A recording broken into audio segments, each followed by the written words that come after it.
तरह से नहीं कैटेगराइज कर सकते कि ये सिर्फ बीमारियों के इलाज के लिए। Physiotherapy is basically a lifestyle.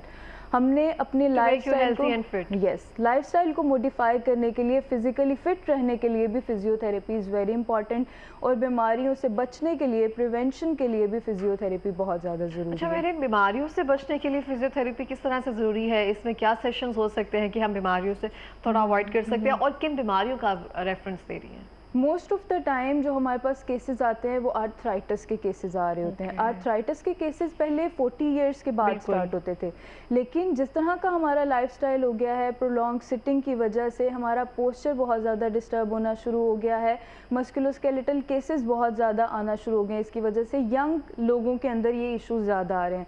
तो अगर हम थोड़ा सा अपने लाइफस्टाइल को मॉडिफाई करेंगे, थोड़ी सी फिजिकल फिटनेस को इन्वॉल्व करना शुरू करेंगे, तो काफ़ी बेहतर हो सकता है कि हम आर्थराइटिक चेंजेस को, जहां हमने अर्ली स्टेजेस में स्टार्ट होना शुरू हो गए हैं, वही हम बहुत डिले कर सकते हैं। जो 40 इयर्स के बाद पहले स्टार्ट हो रहे थे, वो अब 20-30 के बाद स्टार्ट हो रहे हैं।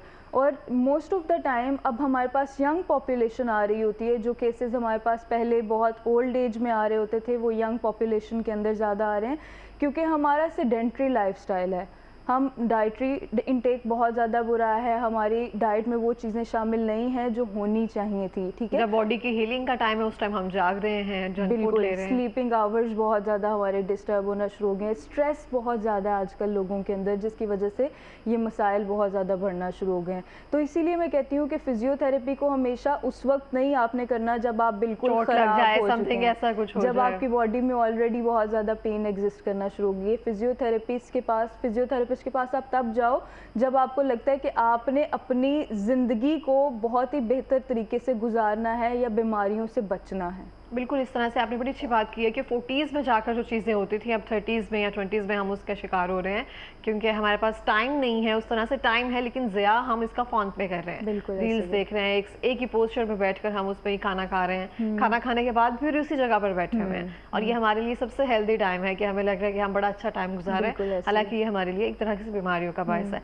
अच्छा, मैं पूछना चाहूँगी, जो बहुत सारे लोग हैं जो बाइक राइडर हैं, स्पेसिफिकली जो बाइक राइड करते हैं, उनका बड़ा मसला होता है, क्योंकि उनको एक ही पोस्टर में रहकर बाइक चलानी होती है सारा दिन, तकरीबन 10-10, 12, 14 घंटे भी वो काम करते हैं। तो उनके लिए कितना फ़ायदेमंद है ये चीज़? सबसे पहले तो ये इम्पॉर्टेंट है कि एक ही पोजीशन में ज़्यादा देर आपने कोई काम करना ही नहीं है। इवन अगर हम बैठे हुए हैं तो ट्राई करें कि पोजीशंस को चेंज करते रहें, स्ट्रेचिंग कर लें थोड़ी सी जब टाइम मिले। और same goes for the bike Riders. उनकी ऑब्वियसली प्रोलॉन्ग सिटिंग की वजह से नेक, बैक, इवन लेग में पेन रेडिएट करना शुरू हो जाती है, स्पाइन के बहुत ज़्यादा केसेस आना शुरू हो जाते हैं। तो उनके लिए भी रिकमेंडेड यही है कि वो थोड़ा सा दरमियान में गैप कर लिया करें, और कोशिश करें कि लंबोसेक्रल बेल्ट यूज़ कर लिया करें, ताकि एटलीस्ट स्पाइन स्टेबलाइज रहे उनकी। और कोशिश करें कि फ़िज़िकल फिटनेस थोड़ी सी अपनी इम्प्रूव करें, ताकि मसल्स की स्ट्रेंथ इतनी बिल्ड हो जाए कि अगर आप कोई ऐसा काम करते भी हैं प्रोलॉन्ग, तो आपको लॉन्ग टर्म इसके बुरे रिजल्ट्स ना मिलें। सही है। अच्छा, मैं आपसे पूछना चाहूँगी, जैसे आपने कहा स्ट्रेस हमारी ज़िंदगियों में बहुत है, और लिटरली बहुत ज़्यादा है, और चाहे किसी भी मामले से रिलेटेड हो, तो ख़वातीन जो हाउस होल्ड स्पेशली होती हैं, जो उस चीज़ को देख रही होती हैं, उनमें ये थोड़ा सा ज़्यादा पाया जाता है। तो वो किस तरह से अपने लिए टाइम निकाल कर, हम देखते हैं कि बहुत सारी ख़वातीन हैं नहीं निकालती हैं, वो जाकर उधर ही रहना है, और काम कर लिए तो कहा कि स्ट्रेस वो उस तरह से हो गया, तो उनके शोल्डर्स मसल में और नेक में ना बड़ा स्पेयर पेन रहता है, और वहीं से सारी चीज़ें शायद शुरू होती हैं। नेक पेन्स की मैं कहूँगी कि मेजर कॉज आपकी स्ट्रेस है। आपने टेंशन ली, आप फ़ौरन फील करोगे कि आपके गर्दन के पट्टे खिंचना शुरू हो गए हैं, आपको टेंशन, हेडेक स्टार्ट होना शुरू हो गया, इवन बाज़ दफ़ा बाजू में पेन रेडिएट करना शुरू कर देती है। और नॉर्मली होता भी ये ज़्यादातर फीमेल्स के अंदर है, क्योंकि औरतों के अंदर स्ट्रेस का लेवल बहुत ज़्यादा होता है। एक चीज़ को पकड़ लिया, फिर ओवर थिंक करते रहना। तो इसके लिए ज़रूरी है कि ब्रीदिंग एक्सरसाइजेस करें, कुछ अपनी लाइफ में एटलीस्ट 30 मिनट्स की वॉक को इंक्लूड करें। मैं अक्सर फीमेल्स को कहती हूँ जो मेरे पास पेशेंट्स आते हैं कि आप लोग थोड़ा सा ना फिजिकली एक्टिव रहें, फिट रहें, तो वो कहते हैं हम पूरा दिन घर में काम तो करते रहते हैं। एग्जर्शन में, काम में और फिज़िकली फ़िट रहने में थोड़ा सा डिफरेंस है। अगर आप वॉक के लिए 30 मिनट्स निकाल रहे हैं और पूरा दिन आप काम कर रहे हैं, एग्जर्शन कर रहे हैं, तो ये बहुत डिफरेंट चीज़ें हैं। एक तरफ स्ट्रेस आ जाती है और दूसरी तरफ आप अपने आप को थोड़ा सा टाइम देने के लिए निकाल एक चीज पर रहता है। यस, तो थोड़ी सी अपने ऊपर थोड़ा सा वर्क करने की कोशिश करें, थोड़ी सी एक्सरसाइजेस को इंक्लूड करें। एक्सरसाइजेस बहुत ज़्यादा ज़रूरी हैं। हमारी बॉडी के अंदर बहुत सारे ऐसे हार्मोन्स रिलीज़ हो रहे होते हैं जो कि ड्यूरिंग एक्सरसाइजेस, जो कि हमें फिज़िकली फ़िट रखने के लिए और हमारी मूड को बहुत बेहतर कर देते हैं। तो स्ट्रेस के लिए बहुत ही ज़रूरी है कि थोड़ी सी एक्सरसाइजेस को इंक्लूड किया जाए। बिल्कुल इस तरह से। अच्छा, मैं बहुत सारी चीज़ें आपसे इसी चीज़ में इंक्लूड करना चाहती हूँ। बहुत सारी ख़वातीन इस तरह से हैं, जैसे आपको पता ही होगा पीसीओएस का बड़ा मसला आ रहा है और उसके साथ हार्मोनल चेंजेस जो हैं वो सब में एक तरह से रह रहे हैं। तो डॉक्टर्स भी रिकमेंड करते हैं कि आप खाना खाकर बैठे नहीं, आप थोड़ी सी वॉक करें, एक्सरसाइज करें। और बहुत सी ख़वातीन इस तरह से हैं, जब इनका ये साइकिल का इशू आ रहा होता है, जब ये वॉक करना स्टार्ट करती हैं, स्टेबल होना शुरू होता है। I have experience it too. तो उसके लिए आप क्या कहेंगी? यही इम्पॉर्टेंट है क्योंकि most of the time PCOD के जो केसेस आ रहे होते हैं उनमें वेट गेन होता है बहुत ज़्यादा पेशेंट्स के अंदर। वेट की वजह से इस तरह के इश्यूज आ रहे होते हैं। तो कोशिश करें कि अपने वेट को रिड्यूस करने के लिए फ़िज़िकल फिटनेस की तरफ आना शुरू करें। एटलीस्ट 30 to 40 मिनट्स अपने लिए दिन में निकालें, जिसमें आप प्रॉपर एक स्ट्रेंथ ट्रेनिंग एक्सरसाइजेज, कार्डियो को इंक्लूड करना शुरू करें।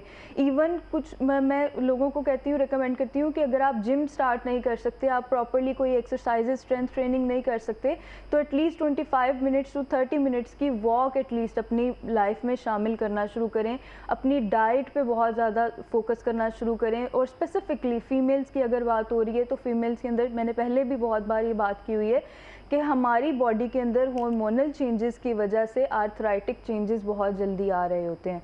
तो हमारी बॉडी के अंदर जितने भी जॉइंट्स हैं उनमें पेन्स ज़्यादा एग्रावेट हो सकती हैं क्योंकि कैल्शियम डेपोजिशन कम होना शुरू हो जाती है। सीढ़ियाँ चढ़ रहे होते हैं तो आवाज़ आ रही होती है हड्डियों में से समथिंग। तो कोशिश किया करें कि कैल्शियम का इंटेक, विटामिन डी का इंटेक लाजमी आपकी डाइट में शामिल हो।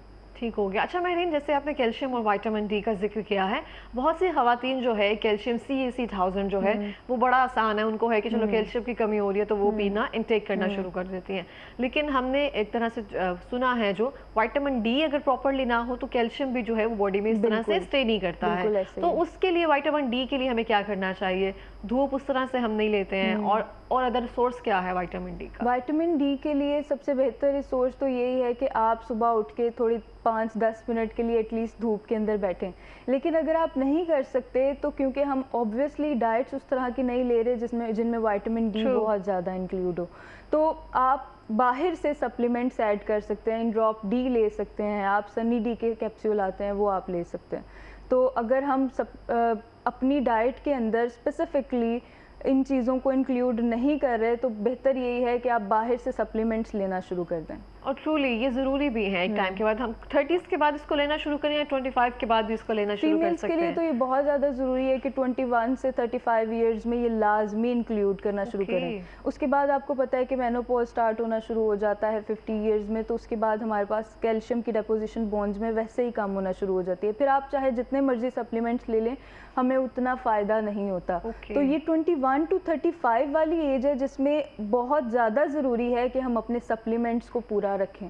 बिल्कुल इस तरह से। अगर हम आगे सर्दियों का मौसम देखें, विटामिन सी की भरपूर मिकदार है, मौसमी, किनू वगैरह, तो बस लेने की ज़रूरत है, थोड़ा सा ध्यान देने की ज़रूरत है। ये नहीं कि 30 मिनट सिर्फ वॉक में या एक्सरसाइज में दिया जाए, डाइट का भी अगर ख्याल रख लिया जाए, जैसे हम स्पेसिफिकली अपने लिए चाय का एक कप बनाकर बैठते हैं, थोड़ा सा मी टाइम देते हैं, तो वो खुराक का भी अगर ख्याल रख लिया जाए तो मुझे लगता है चीज़ें बेहतर होती हैं। अच्छा महरीन, आप देखें कि खवातीन को प्रेगनेंसी के दौरान, बहुत कम खवातीन मैंने देखी हैं जो फिजियोथेरेपिस्ट के पास जाती हैं, उनको ऐसे कोई मसला होता है। ये मैं सिर्फ जो इन्फ्लुएंसर्स हैं या दूसरी हैं मैं उनको ही देख रही होती हूँ जो जिम जा रही होती हैं, योगा कर रही हो, उनको देखकर मुझे भी समझ आती है कि अच्छा ये भी ज़रूरी है, ये भी हमें करना चाहिए। लेकिन जो मेरे इर्द गिर्द हैं मैंने कभी नहीं किसी को देखा।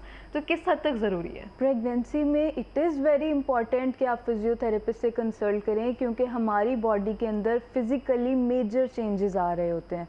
इवन हार्मोनल चेंजेस बहुत ज़्यादा आ रहे होते हैं जिसकी वजह से हमें जॉइंट्स एक बहुत ज़्यादा होना शुरू हो जाती हैं। रिस्ट में pain is very common, backache is very common, और पोस्चर रिलेटेड बहुत ज़्यादा इश्यूज आ रहे होते हैं।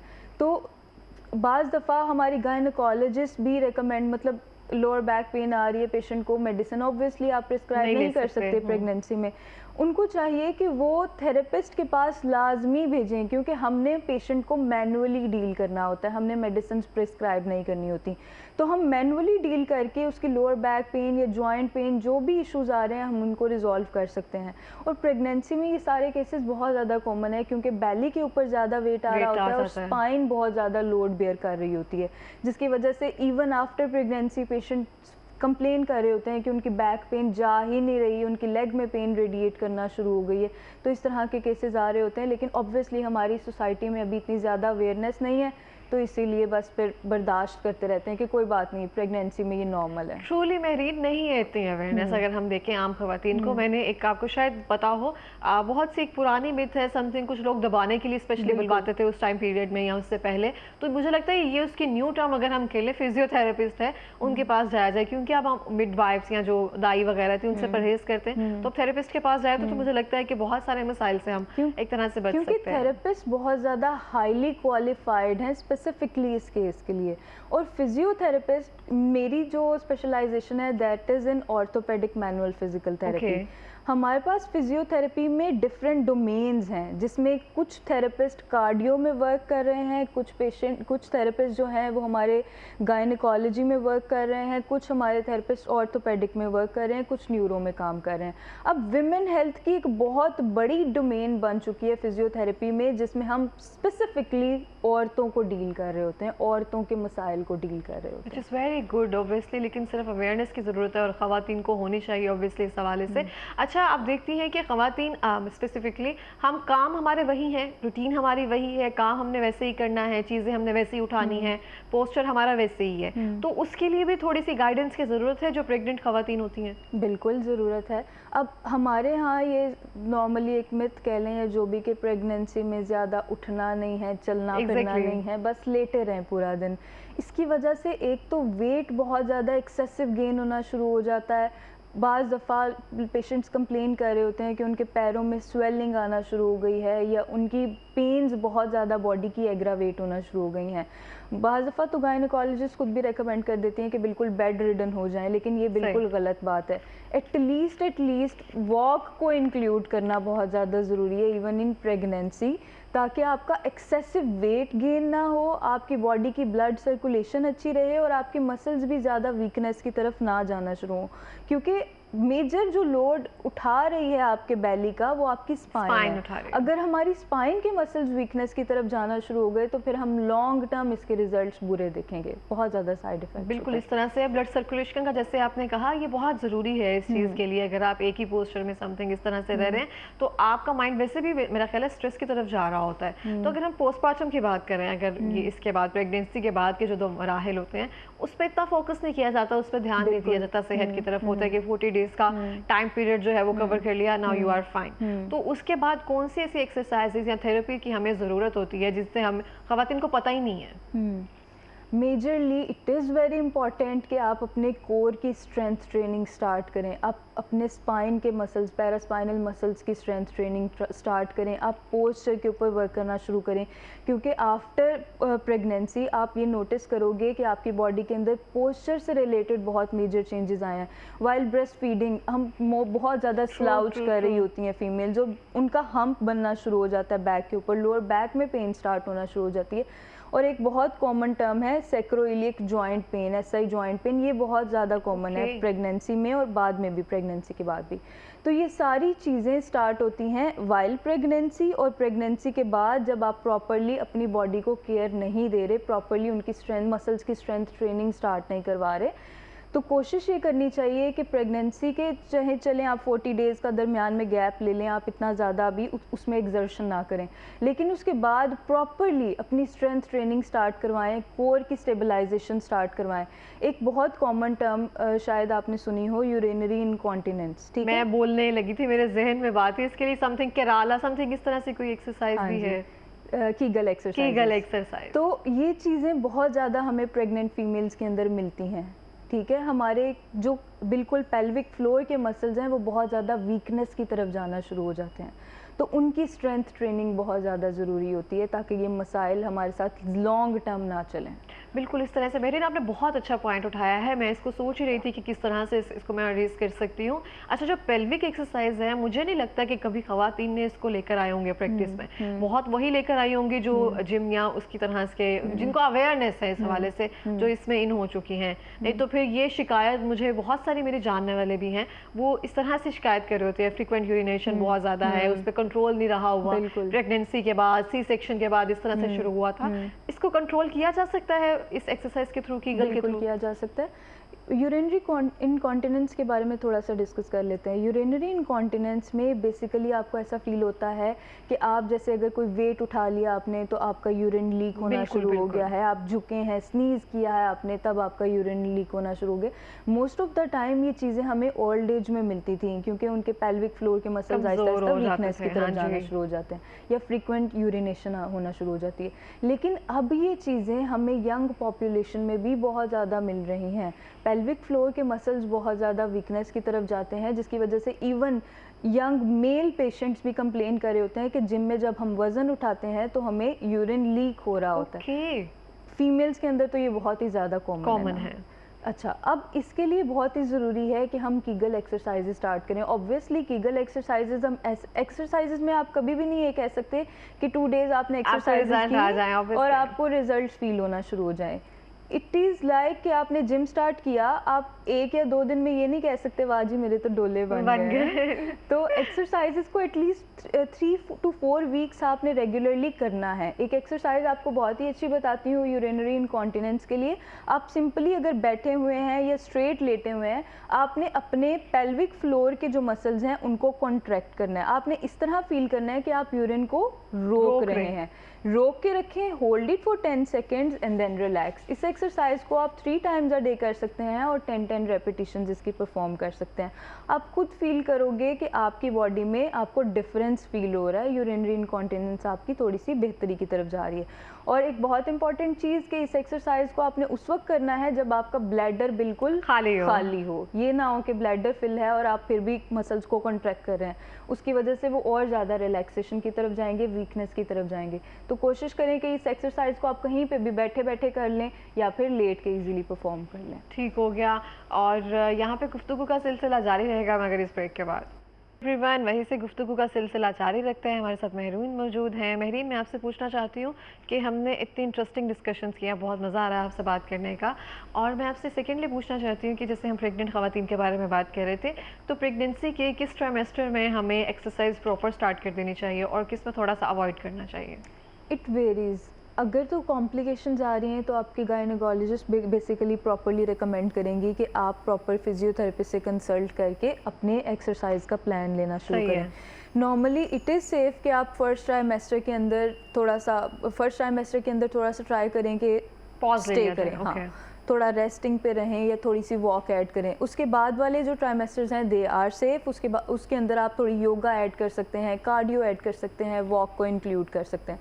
और स्पेसिफिकली प्रेगनेंसी के बाद इट इज़ वेरी इंपॉर्टेंट कि आप स्ट्रेंथ ट्रेनिंग लाजमी स्टार्ट करना शुरू करें। ठीक है, बहुत सी ख़वातीन आप देखती होंगी यूट्यूब से ही देखकर स्टार्ट कर देती हैं, तो वो मुझे लगता है सेफ़ नहीं है। आप इस बारे में क्या कहें? यूट्यूब से आप एक्सरसाइजेज स्टार्ट करें, लेकिन इट वेरीज़। वो भी आप प्रॉपरली एक थेरेपिस्ट से पूछ लें कि आपको ये करनी चाहिए या नहीं करनी चाहिए, क्योंकि मोस्ट ऑफ द टाइम हम खुद भी इनिशियल ट्राइमेस्टर में, फर्स्ट ट्राइमेस्टर में रिकमेंड नहीं कर रहे होते कि आप कोई हार्ड एक्सरसाइजेज करना शुरू करें। स्पेसिफिकली स्ट्रेंथ ट्रेनिंग उसको हम रिकमेंड नहीं कर रहे होते। कार्डियो, वॉक आप कर सकते हैं। बिल्कुल इस तरह से। तो बहुत सारी ख़वातीन इस तरह से हमेशा से हम देखते हैं, हमें पता शायद होता नहीं है या हम जानकर इस तरह से करते हैं। जैसे आपने कहा कि कुछ लोगों को पता नहीं होता है क्या चीज़ की ज़रूरत है, हम उस चीज़ को अडॉप्ट करना शुरू कर देते हैं, दूसरों को देखा देखी, और वेरी करता है ये आपकी कंडीशन क्या है, कॉम्प्लिकेशन क्या है, उस चीज़ के हिसाब से। लेकिन बहुत सारी चीज़ें इस तरह से हैं, जैसे हमने फर्स्टली बात की कीगल एक्सरसाइज के बारे में, और इन सब चीज़ों को ये हम हर जगह पे कर सकते हैं। और ये जैसे आपने कहा मेल और फीमेल दोनों कर सकते हैं Kegel exercise, male female even old age सब लोग कर सकते हैं ये एक्सरसाइज। और ये बहुत ज़्यादा ज़रूरी है। इवन मैं ये सबको रेकमेंड करती हूँ, क्योंकि एक सर्टेन एज में जाके हमारे वैसे भी पेल्विक फ्लोर के मसल्स ने वीकनेस की तरफ जाना है। तो इसीलिए मैं आपको इनिशियली भी कह रही थी कि फिजियोथेरेपी आपकी डिजीज़ की प्रिवेंशन के लिए बहुत ज़्यादा ज़रूरी है, ठीक है। तो एक मसला हमें आइडिया है, जैसे आर्थराइटिस का हमें पता है कि हमें 40 ईयर्स के बाद ये मसाइल होने हैं, तो उन चीज़ों को अगर हम पहले से बेहतर करना शुरू कर दें, अपनी लाइफस्टाइल को थोड़ा सा मॉडिफाई, थोड़ी सी एक्सरसाइजेस को इंक्लूड करना शुरू कर दें, तो ये जो चीज़ें हमें जाके आइडिया है कि ये 40 ईयर्स में हो जानी है, ये हो सकता है कि हमें 60-70 ईयर्स में जाके स्टार्ट हो। तो कीगल एक्सरसाइजेस भी वो बहुत इंपॉर्टेंट प्राइमरी एक्सरसाइजेज हैं जो मैं सबको रेकमेंड करती हूँ कि इनिशियल अर्ली एजेस में ही स्टार्ट करें। बिल्कुल इस तरह से, और बहुत आम है, मैं बहुत सारे देखती हूँ कि हमें कहा जाता है पानी कम लिया जाए, इस तरह से किया जाए, गुर्दों पे ज़्यादा वजन आ रहा है, लेकिन इसकी थोड़ी सी स्पेसिफिक अगर हम थोड़ा सा करना शुरू कर दें तो मुझे लगता है बेहतर होना, चीज़ें शुरू हो जाती हैं। अच्छा, मुझे बताएंगी आप कि हम देखते हैं कि अगर कोई भी खातून या ख़वातीन जो है थेरेपिस्ट के पास जाती हैं, प्रॉपरली एक्सरसाइज करती है, क्या ये नॉर्मल बेबी डिलीवर करने में हेल्प करता है सिजेरियन के अलावा?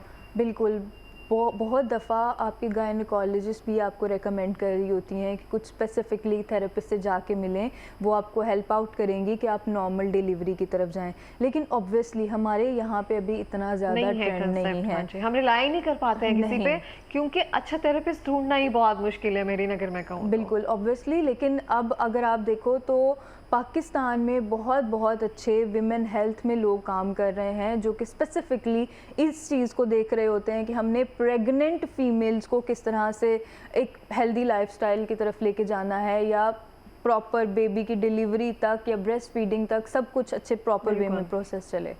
तो इसको हम जनरेट, जैसे कि अभी पता है हमें इतना नहीं पता, ट्रेंडिंग नहीं है जितने फिजियोथेरेपिस्ट के हवाले से, या इतने लोग नहीं हैं जिन पे हम रिलाई कर सकते हैं, बहुत रेयर है। मैं देखती हूँ स्पेशली पाकिस्तान में गायनेकोलॉजिस्ट अच्छा मिलना बहुत मुश्किल है। आपको सिर्फ लालच में या समथिंग इस तरह से हमारा नॉर्मल से सिजेरियन की तरफ चला जाती हैं चीज़ें, तो ये बहुत चीज़ें डिफरेंट हैं। लेकिन अगर मैंने आपसे बहुत कुछ सीखा अभी इस टाइम में, बहुत सारी चीज़ें ऐसी थी जो मुझे भी नहीं आइडिया था कि फिजियोथेरेपिस्ट इतना ज़रूरी है हमारी लाइफस्टाइल में, और इतना मैं कह सकती हूँ इतना एक्सपेंसिव प्रोसीजर भी नहीं है ये। बिल्कुल, physiotherapy is not that much expensive. हमारा सबसे इम्पॉर्टेंट काम ये होता है कि हम पहले ही सेशन में अपने पेशेंट को एजुकेट कर दें। हम जब उसको एजुकेट कर देते हैं ना, तो वो हर चीज़ फिर खुद से लेके डील कर रहा होता है। एक फ़िज़िकल ट्रेनर की तरह हम काम कर रहे होते हैं कि हमने पहले दिन वो आया है, उससे बता दिया कि आपने ये काम करने हैं और आप बेहतरी की तरफ जाएंगे, ये छोड़ देंगे तो आपको का लाइफस्टाइल और ज़्यादा बेहतर हो जाएगा। तो हम ये नहीं करते कि हम रोज़ अपने पेशेंट्स को बुलाना शुरू कर दें कि जी आपका सेशन ज़रूरी है। जितना ज़रूरी है हम उतना ही पेशेंट को बुलाते हैं अपने पास सेशंस के लिए। बिल्कुल इस तरह से, अगर एक सेशन में कंप्लीट हो गया तो दोबारा ज़रूरत नहीं है, तो दोबारा पैसे खर्चने की भी ज़रूरत नहीं है। और हम पहले एक सेशन में या 2-3 सेशन में इतने समझदार हो जाते हैं, हम दूसरों को बता रहे होते हैं कि ऐसे नहीं, ऐसे करो, ये एक्सरसाइज करो, तो ये बहुत ज़रूरी हो जाता है। मेरी अम्मी मुझे हेडेक के लिए बताती हैं, हाथ जोड़कर सर पे हाथ रख कर समथिंग इस तरह से करो, बेहतर हो जाएगा। अच्छा, लास्ट मिनट है हमारे पास, कोई पैगाम देना चाहेंगी मेरी? सिर्फ एक पैगाम दूंगी कि प्लीज़ एक्सरसाइजेज़ को या फिज़िकल फिटनेस को अपनी लाइफ का बहुत इम्पॉर्टेंट पार्ट बना लें। एटलीस्ट 30 मिनट्स अपने लिए निकालें। वो जो हम कहते हैं ना कि हम बहुत पूरा दिन काम करते हैं, फिज़िकली एक्सर्शन कर रहे होते हैं, वो काम है, वो एक स्ट्रेस है आपके लिए। आपने 30 मिनट्स अपने आप को देने हैं फिजिकली फिट रहने के लिए, ज़्यादा लंबी और अच्छी ज़िंदगी गुजारने के लिए। बिल्कुल इस तरह से। Thank you so much Mehreen programme में आने के लिए, और ये बहुत अच्छा पैगाम दिया।